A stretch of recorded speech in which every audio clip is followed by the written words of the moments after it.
¿Qué es el canal de animación? El canal de animación es el plan detallado y proceso de llevar un proyecto de animación de principio a fin. Los tres piezas que componen toda la línea de animación son preproducción, producción y postproducción. En la preproducción es todo lo que precede a la animación real. Hay mucho que implica planificar una animación y todo eso sucede durante esta fase. Primero, la historia. El primer paso en un proyecto de animación es tener una idea y una historia completa. Segundo, diseñar el personaje, y con una idea general de la historia es hora de pensar en los personajes. El orden del diseño de personajes e historia también se puede intercambiar o hacer juntos. Dirección de arte y diseño. La dirección de arte y el diseño involucran todos los conceptos que deben crearse para las escenas, fondos, accesorios y más específicos.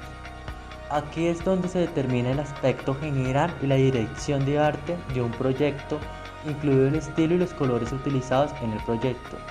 Storyboard. El guión gráfico puede suceder una vez que haya una idea para una historia.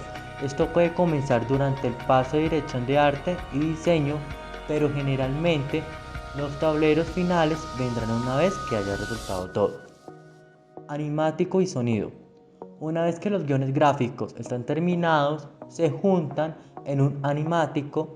En esta etapa se agrega la música, la voz, los efectos de sonido para asegurar de que la sincronización sea sólida. La segunda fase es la producción. La producción es la parte de animación real, y para algo como un cortometraje animado puede tener un lugar en Adobe Animate. Animación en bruto. Todas las animaciones comienzan con una animación aproximada. Aquí es donde se colocan las formas aproximadas y se planifica el tiempo y los movimientos de los personajes. Dependiendo de qué tan el modelo están los dibujos, puede ser necesario realizar varias pasadas en la etapa de la animación aproximadamente. La animación de limpieza. Después de las animaciones aproximadas es hora de la etapa de limpieza, y lo que solía conocerse como tinta y pintura durante la animación tradicional, el entitado, es donde se crea una nueva capa y los personajes se dibujan en líneas limpias y cerradas, y está el modelo. A partir de ahí, las paletas de colores se utilizarán para mantener los colores de los personajes consistentes a medida que se rellenan. La tercera fase, postproducción. La postproducción ocurre después de que se completa toda la animación. Se trata de unir archivos de video, hacer los ajustes finales y exportar la animación final como un archivo de video. La composición y exportación. Se crearon varios archivos de proyecto para diferentes escenas. Cada uno deberá exportarse individualmente. Luego se cargará un nuevo archivo en el orden correcto y se exportarán como un nuevo video completo. ¿Qué es un género cinematográfico? El género es un método que se utiliza para dividir las películas por grupo. También se puede definir como la mezcla de elementos que conforman una película, y se clasifica por duración, a temática general y tema particular.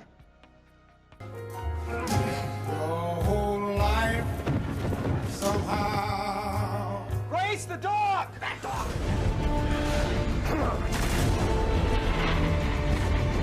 This city deserves a better class of criminal. I'm gonna give it to him. No! You'll see. I'll show you.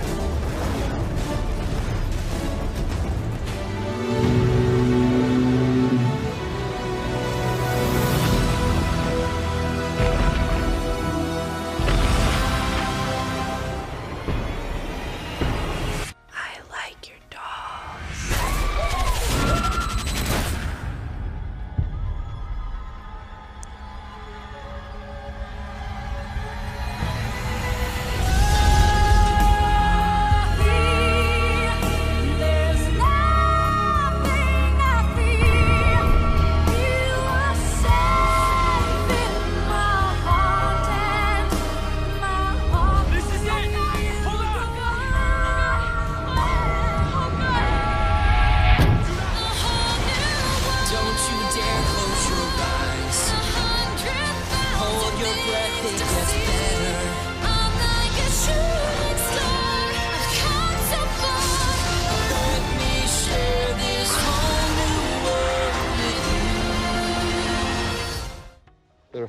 100,000 men on this beach.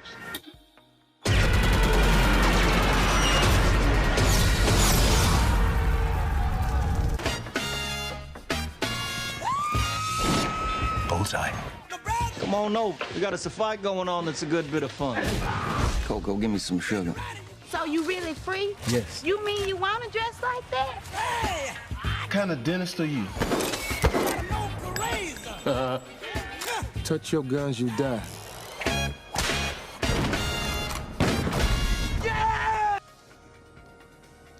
Un storyline es la idea de tu proyecto, contada de forma resumida. Un párrafo, máximo 5 líneas. El argumento de tu obra deberá ser explicado y expuesto lo más breve posible. Desarrollar un storyline te permite poder vender tu guión a una productora. Es muy importante que desarrolles el texto de la forma creativa y vendedora para lograr que se interesen de tu proyecto audiovisual.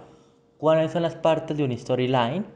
Las partes para desarrollar un storyline que se debe tener en cuenta son lo siguiente: introducción, palabras que describan brevemente al personaje y su situación actual; desarrollo, explicación de cómo se llega al conflicto, y conflicto es el problema en lo que hará de tu propuesta sea interesante y diferente a las demás. Un guión técnico es un documento de productos que contiene la información necesaria para ejecutar cada uno de los planos que la obra audiovisual requiere.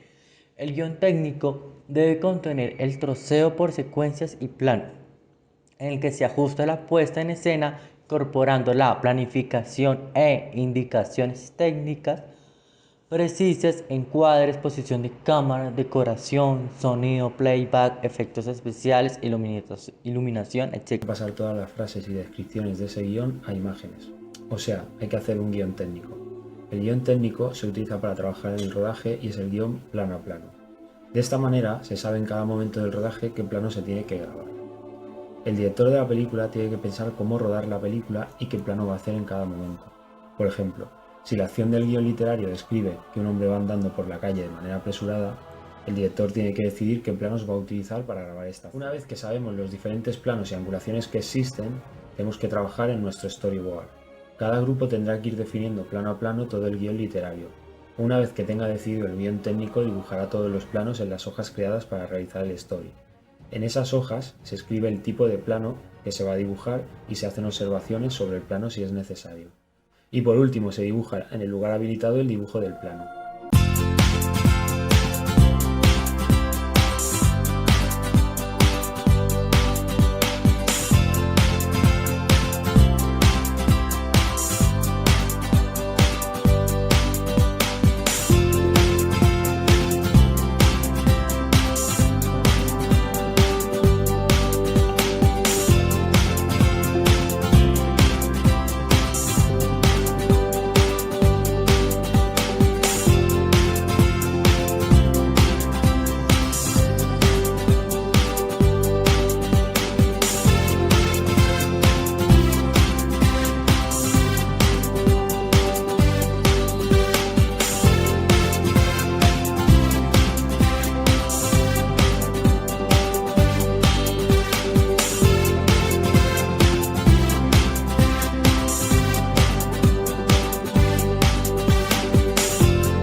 En muchos cursos y libros de guión te recomiendan hacer fichas de los personajes con un perfil físico y psicológico muy exhaustivo. Es decir, si es alto o bajo, si tiene alguna peculiaridad al andar, si tiene alguna tara. En el perfil psicológico pues se suele decir si es una persona valiente o cobarde, a qué partido votaría, y alguna gente incluso llega a poner pues cuál es su plato favorito, cuál es su color favorito. y cosas por el estilo. Mi consejo es que tampoco os volváis locos con esto, porque de poco nos sirve saber que el plato favorito de un personaje es el estofado si eso no tiene ninguna relevancia en la historia. Sí podría ser interesante, por ejemplo, saber si es celíaco o es vegano, porque eso le podría provocar un conflicto en alguna situación, por ejemplo en una cita a ciegas o el primer día de trabajo en un empleo nuevo. Lo que quiero decir es que puede ser interesante si nos sirve como material para crear conflicto entre personajes. A mí personalmente me gusta más escribir biografías y monólogos de los personajes, porque de esta forma es el propio personaje el que nos cuenta cómo es y cómo ve el mundo. Y esto nos puede resultar muy útil cuando vayamos a dialogar, porque ya sabemos cómo habla ese personaje, y cada personaje tiene una forma de hablar. Por eso escribir monólogos y biografías resulta muy útil para saber qué lenguaje utilizan, qué argot. Otra razón por la que me gustan mucho las biografías y los monólogos es que luego, si nosotros vamos a dirigir esa historia, ese material que hemos creado al desarrollar los personajes nos será muy útil cuando vayamos a trabajar con los actores. Así que yo, por mi parte, te recomiendo biografías y monólogos, pero si tú prefieres fichas, pues fichas. Un personaje es lo que hace, no lo que dice.